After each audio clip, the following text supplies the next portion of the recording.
Don't fret, it's an improv board.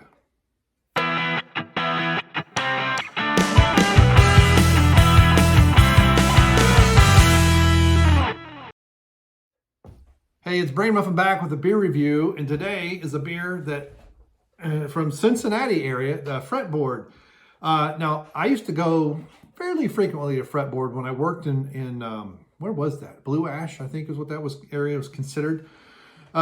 Years ago when I worked at Ascendum, I was there a little over a year, and we went to Fretboard several times, and haven't had it since I moved out of, well, probably haven't had it since I stopped working there. I left there because various reasons. The project was shutting down. I didn't really care what I was doing, and a better opportunity came along that was more what I wanted to do. So it was one of the best teams I ever worked with was at Ascendum. Great group of people. I think most of the people that I worked with on that project are gone now. Or they've moved off to some subsidiaries. I think one person might still be there, maybe two. I don't know. But anyway, here we have Improv India Pale Ale, Fretboard being musically oriented. This is 7.1 alcohol, 69 IBUs. Sure, I'm sure that's on purpose. Bill and Ted. So nice pale ale. We've got the wrong kind of glassware, but who cares? Oh, it's very grassy on the nose. I still haven't. I like the convenience and the travelness of the cans, but I'm still not convinced it's a good idea. But man, it is convenient. Some places I noticed over in Appalachian Mountain Brewery, as opposed to Appalachian Sun Brewery, which is in Elizabethton, went there last weekend with my brother. Hadn't been there actually since before we moved here, and they have the same kind of canning thing. Depending on what size, they have big glass. They have what is that? I guess a quarter-gallon glass growler, or if you get a smaller one, I think 20 ounces is a big can. So very grassy on the nose, very stereotypical of the IPA, and coloring is very nice. Kind of an orangey, tangerine-y looking color. It's not very. It's cloudy. Should be cloudy. Oh, it's the yeast, and usually, sometimes they do other things. Man, this is a hot bomb on the nose.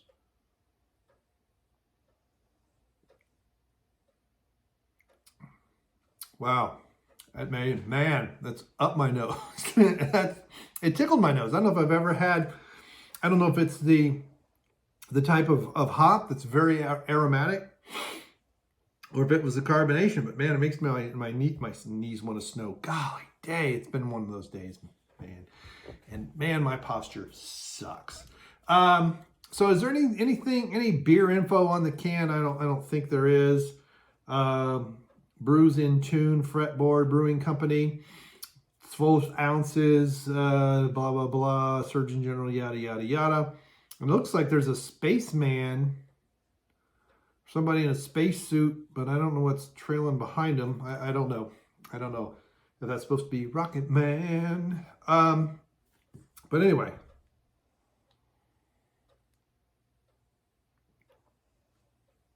It's got the right kind of bitterness. You got a small alcoholic presence. There's not a lot of burn. There's none, in fact. It's very smooth. The bitterness is what you would expect for 60. It tastes more than 69. I didn't read that backwards. It's not 96, right? 69 IBUs. This tastes like a beer that was fermented very slowly, because 7.1% done quickly. Quite often you're going to get a little bit of burn in the back of the throat. This is none at all. This is, for the size beer it is, 7.1 and 69 IBUs, it's quite drinkable. Now there is a lingering bitterness that really kind of gets thick. The guy I used to work with many years ago, Jamie, would love it. He loved those. He said, hey, you like the hop thickiness that just gets in your throat and just kind of sits there. Semper Fi, Jamie. This is definitely, if you have not tried this and you find my beer review, you definitely want to try this one, dude. I think this one's right up your alley. Imagine on draft, that bitterness is mellowed. Quite often in cans or in bottles, that bitterness never has a chance to settle out. But when they do it on draft, this is actually an IPA, and I'd love to see on a nitrogen injection. Just those smaller bubbles bringing the aromatic hops to your tongue a little more gently. Now, I don't know what kind of hops they use. It's been a long time. I know I keep saying I'm going to get back into brewing, and I've made nothing. But, you know, when I had a bunch of people that I was going to give away my beer, I was brewing every month. And, man, I knew, oh, and it's dry, too. Man, that is good. This is the kind of thing that would go well with spicy food. IPAs can sometimes go with spicy food. It's a very strange combination sometimes, but this one feels like it because you get that spicy food watering your mouth, and then this thing in the back, I mean, like my tongue, it just dries all of a sudden.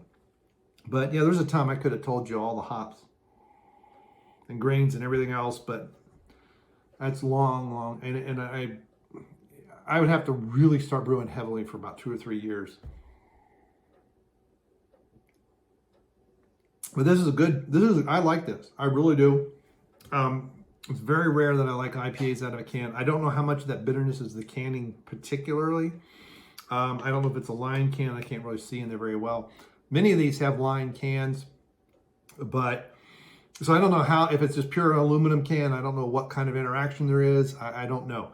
But that's why, I mean, next time I'm in Cincinnati, if I have the time and I remember, I don't know. Do they tend to have this on tap? Is this a thing that you get, you know, out in the wild only? I mean, let me know if is it seasonal. My brother picked up a bunch of beers at Jungle Jim's for me before he came down here, and this is kind of a care package from Cincinnati. So, finely tuned in Blue Ash, Ohio.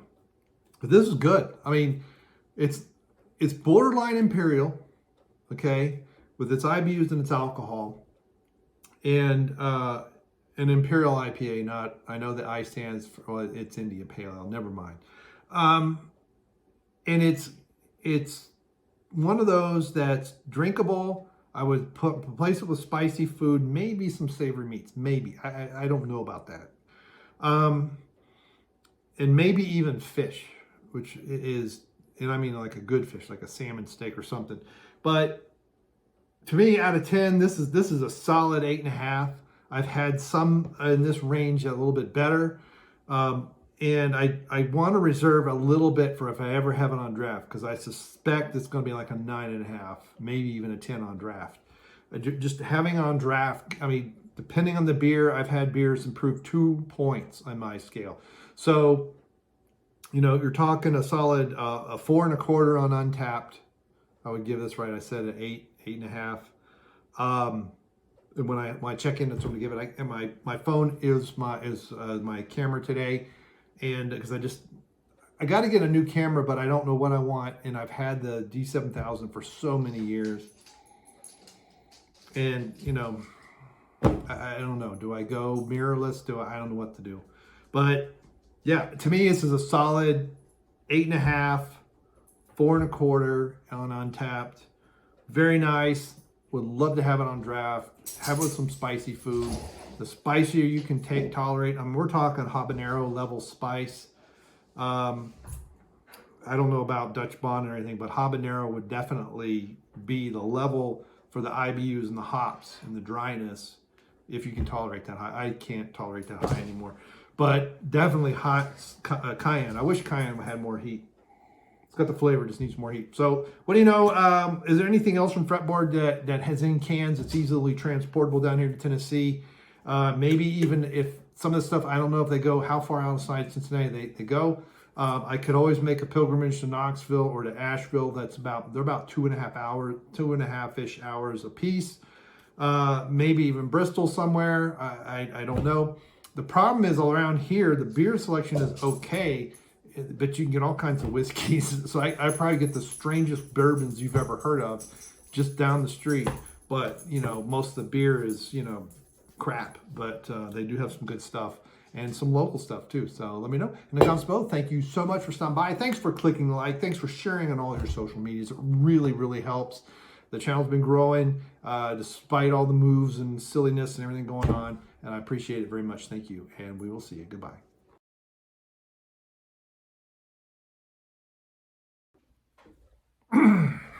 All right. And I got to check into these afterwards. I think everything's backwards.